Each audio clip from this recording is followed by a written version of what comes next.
Tervist sõbrad, minu nimi on Janno Peensalu, see on Karjase kohvi saade.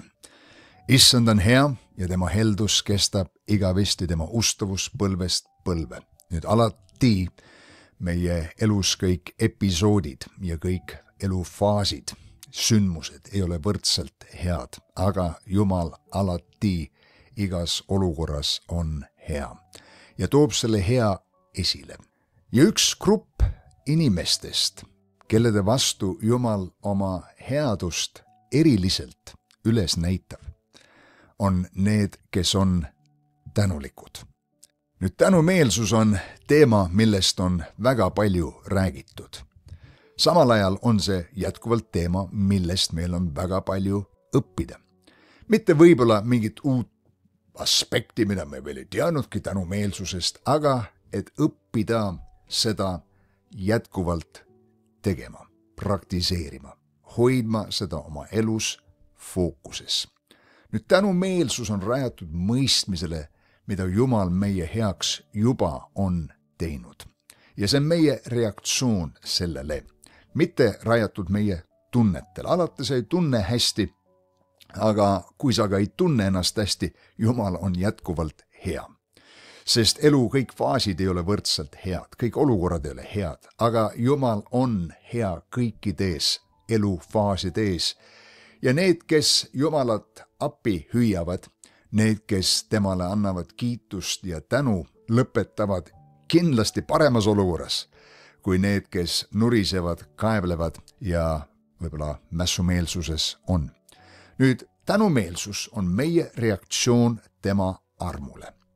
Jumal annab armu, sina ja mina anname tänu. Ja tänu andmine on samuti alandlikkuse märk. Ma olen tänulik. Ja kui ma olen tänulik, alandlikule Jumal annab armu, me loeme sellest Peetruse kirjas ja Koobuse kirjas, ja kui ta annab armu, mina annan tänu, nii et see on üks lõputu hea ring. Tema annab armu, mina annan tänu. Ja arm on Jumala taevalik võimekus opereerimas minu elus, tehes mind võimeliseks tegema midagi, mida ma ei suudaks iial oma enda jõus teha, saamaks selleks, kelleks Jumal on kutsunud mind saama.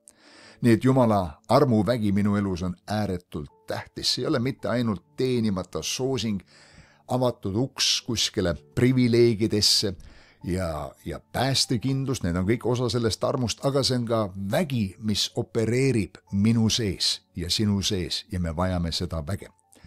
Nüüd me loeme kolosslastele kirjas, kus Paulus ütleb, olge tänulikud. Kolossa kiri muuses on kirjutatud kogudusele, kus Paulus polnud iial käinud. Efrafas ilmselt oli mees, kes oli rajanud selle koguduse, ta oli tõenäoliselt Pauluse üks jüngritest ja pöördunud võib-olla ristiusku Pauluse teenistuse läbi ja rajanud selle koguduse. Ja Paulus kirjutab sellele kogudusele asjadest, mis on vajalikud vaimulikuks küpsuseks. Kui sa loed kolosslastele kirja, siin on palju asju, mis räägivad sellest, kes me juba oleme Kristuses, mis Jumal on meile andnud. Ja selles kirjas Paulus ütleb siin samuti neile, olge tänulikud. Lihtne instruktsioon. Tänulikkus on samuti üks vaimulikult küpse inimese tunnusmärk. Ma olen tänulik. Ma ei võta asju iseenesest mõistetavana. Ma tänan. Minu vaimulik isa doktor Ed Koul ütles, et sa ei saa iial inimesi liiga palju tänada. Kui inimesed teevad meie jaoks asju, siis meil tuleb alati neid tänada ja teinekord jälle uuesti tänada ja mingi aja pärast veel meelde tuletada neile, et me oleme tänulikud selle eest. Spurgeon, kuulus jutlusta, on ütlenud niimoodi, et tänumeelsus on parim viis hoida end vaimulikult tervena. Nii et see on nagu vaimulik kardio, hoida tänumeelsust enda sees. Nüüd, miks on tänamine Jumalale nii tähtis? Esiteks, sellepärast, et tänumeelsus, kui keegi on tänulik, see on Jumala tahtmine. Me loeme 1. Thessalonikaste kirjast 5. peatükis salm 18, kus öeldakse, et olge tänulikud kõige eest, sest see on Jumala tahtmine teie suhtes Kristuses Jeesuses. See sõna eest algtekstis, kreeka keeles sõna en viitab tegelikult sees olemisele ehk kõikide olukordade sees olge tänulikud. See ei saa olla alati tänulik asjade eest, mida Jumal ei ole teinud. Ja küll sa võisid selle olukorra kaudu õppida midagi, see lõppeks võis toota kannatlikkus sinusse, võis toota küpsus sinu sees, aga see on Jumal, kes selle olukorra läkitas. Teinekord vaenlane ründab meid, haigus ei ole mitte Jumala saadetud õppetund meile. Jumal ei karista kedagi haigustega. Me küll kõnnime asjadest läbi, Jumal on meie ligi, Jumal toob meid nendest asjadest välja. Nii et kui ta ütleb siin, olge tänulikud kõige eest, siis täpsem tõlge võiks olla, olge tänulikud kõige sees. Iga olukorra sees ole tänulik. Ja Jumal ootab meilt tänu. See on huvitav, et kui need 10 pidalitõbist tulid Jeesuse suunas, Jeesus hüüdis neile ja ütles neile, minge näidake endid preestritele. Nüüd pidalitõbised võisid minna endid preestritele näitama, kui nad olid terveks saanud. Siin aga need 10 pidalitõbist ja muuseas nad elasid koos kolooniates, tihti kuskil väljaspool linna, teatud leerides. Seal nad siis koos olid ja koos tulid. Jeesus otsime, see oli iseenesest ka juba väga riskantne asi tulla sealt leerist välja. Ja tegelikult nad pidid seal elama, et see haigus ei leviks kaugemale. Ja kui teinekord mõni pidalitõbine paranes, siis ta pidi minema ja näitama ennast preestrile. Preester kontrollis ta üle ja seal oli veel mingi aeg, kus ta pidi seal samas leeris olema ja tõesti ilmne maa, et ta on terveks saanud ja siis ta võis naaseda oma tavaelu juurde tagasi. Aga siin Jeesus ütleb neile midagi teha, mida veel ei ole juhtunud. Minge näidake ennast preestritele. Nad võisid endamisi mõelda, et hei, ma ei ole veel terveks saanud. Ja see rabi ütleb meile minna juba näidata ennast preestritele. Järelikult midagi juhtub selle teekonna juures, kui ma hakkan liikuma sinna suunda. Ja seda nad tegid ja kui nad läksid, nad olid saanud kõik puhtaks. Aga üks meestest, kes oli saanud puhtaks, tuli tagasi Jumalale tänu andma, tuli Jeesuse juurde ja kummardas teda, tänas teda. Ja see on huvitav, Jeesus ei olnud öelnud nendele 10 pidalitõbisele, poisid, minge, näidake ennast preestritele ja pidage meeles ühte head tava, mida teie emaga teile õpetas, et tulla tagasi ja anda tänu, nagu korralikud inimesed peaksid seda tegema. Jeesus ei olnud seda ütelnud, ta lihtsalt ütles, minge näidake ennast preestritele. Rohkem käske ei olnud, rohkem nõuded ei olnud. Ometi, kui see üks pidalitõbine, kes oli terveks saanud, tuli tagasi Jeesusele tänu andma, Jeesus küsis, kus on need ülejäänud 9? Mis ütleb seda? Et see, et Jeesus ei nõudnud tänu, ei tähendanud seda, et ta ei oodanud seda. Salomon ohverdas 120 000 ohvrilooma ja veel ühe teise suure arvu lambaid ja härgi, kui tempel sai pühitsetud. Nüüd kuskil käsuseaduses polnud kirjas, et selline number tuleb ohverdada sellise tähtsa sündmuse puhul. Salomon tegi seda omast heast tänumeelsest südamest. Ja Piibel ütleb, ja Jumal võttis seda rõõmuga vastu. Üks naine kulutas Jeesuse võidmiseks 300 teenari väärtuses nardisalvi, mis oli sisuliselt aastapalk. Jüngrid pidasid seda raiskamiseks, eriti Juudas kommenteeris seda. Aga Jeesus võttis selle anni vastu. Sest kui sa teed midagi tänumeeles, see läheb korda Jumalale. Teiseks, tänulikkus on tähtis, sest me täname Jumalat selle eest, kes ta on. Laul 107:1 ütleb niimoodi, et andke tänu, sest tema on hea. Ja tema heldus ja halastus kestab igavesti. ja meie hea sõber Marek Nõlvak õpetas meile ühel pühapäeval, et Jumalale on raske öelda ei vastuseks, kui keegi ütleb talle halasta minu peale, sest halastus on tema loomus. Isegi kui täna ei ole kõik sinu olukorrad perfektsed, siis Jumal töötab kõik asjad lõpuks heaks. Lõppeks kõik tuleb heaks. Kui praegu kõik ei ole hea, järelikult see ei ole lõpp, sest lõppeks kõik on hea. Kolmandaks, me peame meeles pidama tänumeelsuses seda, et kõik kuulub Jumalale nii kui nii. Kõik asjad kuuluvad talle, õhk, mida ma hingan, see on tema oma, maapind, mille peal ma kõnnin, on tema oma, vesi ja toit, mida ma söön, on tema oma, kõik puud on tema omad, kõik mineraalid, kõik keemilised ühendid on tema omad, see on kõik tema oma, isegi minu elu tuli tema käest ja ükski saavutus, mida sina ja mina oleme teinud, ei ole tulnud esile lahus tema soosingust, tema armust, tema tarkusest, tema infrastruktuurist, keegi aitas meid, keegi toetas meid. Tema poolt on see kõik tulnud ja sellepärast ta väärib tänu. Lihtsad asjad nagu see, et sa saad kõndida, saad voodist välja tulla. Su käed liiguvad, su jalad liiguvad, toit püsib sees ja piss tuleb välja, on suur õnnistus Jumala käest ja tänu põhjus.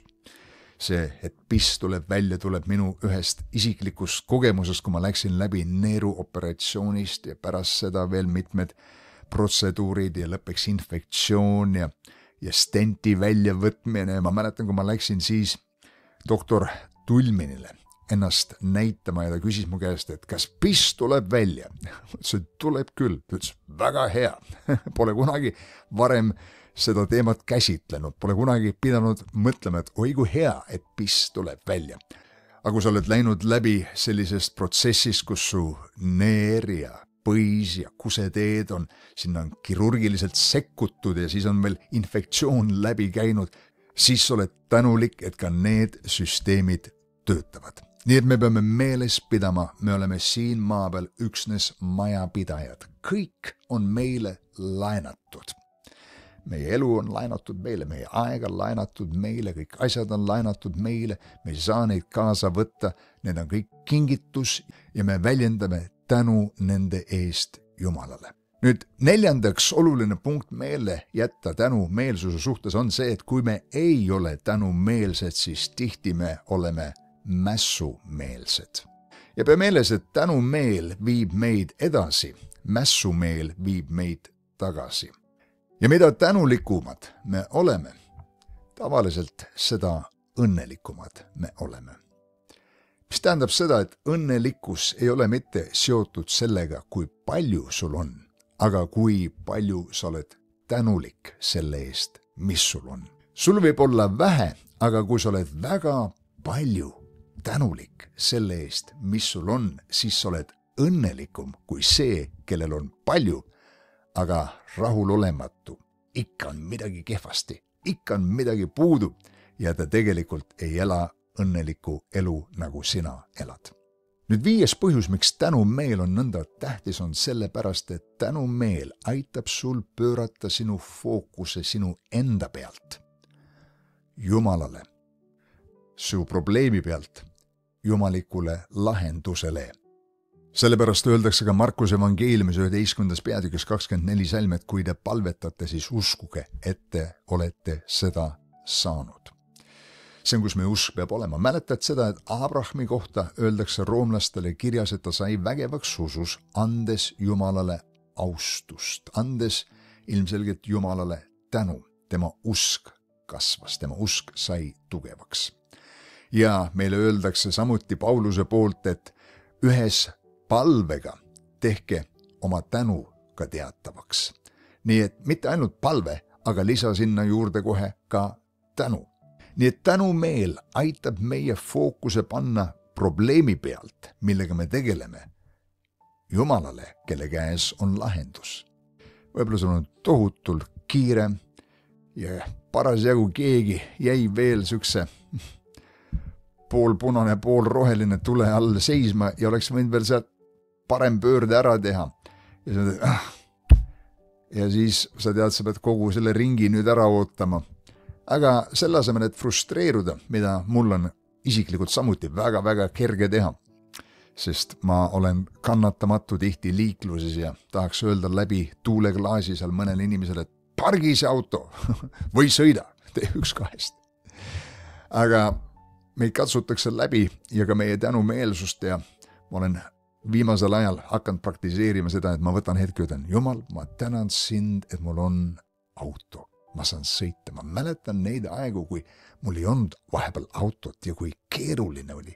Ja ma olin valmis igasuguse logutikuga sõitma, peaasi, et saaks kuskil liikuda. Ja nüüd mul on see auto ja ma olen sulle tänulik. Ja see muudab minu fookust. Ja 6. põhjus olla tänulik on kõik need head õnnistused meie elus. Ka need, millest me veel aru ei saa. Aga näiteks lihtsad asjad, nagu meie pääste. Et Jumal kutsus meid, päästis meid, täitis meid oma vaimuga. Tõi meid kokku nende inimestega, pani meid sellesse kogudusse, kuhu me sattusime. Kui sa usud, et Jumal juhatab sinu sammu, siis sa ei käi ühes kogudusest teise, vaid sa oled seal, kuhu Jumal sind läkitas, ajad oma juured alla, toetad seal, oled seal abiks, oled julgustuseks ja teenid selle andega, mis Jumal on sulle andnud ja oled tänulik selle eest. Ja laulude raamatu kirjutaja ütleb meile, et mitte ära unustada ühtegi tema heategu. Tihti me mõistame nende heategude õnnistuste väärtust, kui meil neid meie elus enam mingil põhjusel ei ole. Me oleme millegist ilma jäänud. Keegi tähtis inimene meie elust on lahkunud, keegi on surnud. Mingisugune asi, mida me saime kasutada, enam ei saa kasutada. Väga väike, lihtne näide sellest on, kuidas aastad tagasi ma saatsin ühte postipakki kellegile. Ja seal neid asju sisse tippides äkitselt see pakk libises siit selle paki automaadi ja minu keha vahelt, millega ma seda hoidsin. Ja kui see hakkas alla maha kukkuma, mis oli märg ja talvine aeg, sodi oli maas, ma hakkasin seda haarama ja minu väike sõrm tabas vastu seda pakki ja lõi liigesest välja plõksti. Ja kui ma nägin seda, see ehmatas mind nõnda ära, et ma haarasin teise käega, tõmbasin selle paika, mõtlesin sellega on asi ühel pool, aga siis see näpp läks paiste, ma läksin EMO-sse, seal nad panid selle kipsi ja mitu nädalat ma olin selle sõrmega nõnda, et see oli kinni, samal ajal pidin tegema ehitustöid, ma sel ajal aitasin ühte sõpra ja ma mõtlesin, vau, väike sõrm, aga kui tähtis osa minu jaoks nüüd, kus ma ei saa seda kasutada, see jääb igale poole ette ja jälle on valus ja üks ja teine teema. Nõnda siis, sõbrad, me peame olema tänulikud kõige eest. Minu ema, vähi teatud faasis, tema lümfid said kahjustatud selle vähi rünnaku poolt ja lõpuks ta kaotas parema käe liikumise võime täiesti. Mu ema oli paremakäeline ja pidi õppima kõike elus tegema vasaku käega sööma, vasaku käega hambaid harjama, tagumikku pühkima, riides panema, nööpe kinni panema ja see oli sellises vanuses paras väljakutse. Aga minu ema kaotas küll selle liikumisvõime selles paremas käes, aga ta ei kaotanud oma head suhtumist ja tänumeelsust. Nii et sõbrad, Piibel ütleb meile, olla tänulikud iga olukorra sees. Paulus tuletab seda meelde kolosslastele, keda ta pole iial näinud, seal iial käinud, aga julgustab neid olla tänulikud ja sõbrad, minu julgustus teile sellel hommikul on olla tänulikud. Ja siinkohal ma tahan tänada neid, kes seda kanalit on tellinud ja laikinud ja saatnud julgustavaid kommentaare, kes on toetanud mind ja seda kanalit. Suur tänu teile, olge vahvad, olge õnnistatud. Näeme jälle.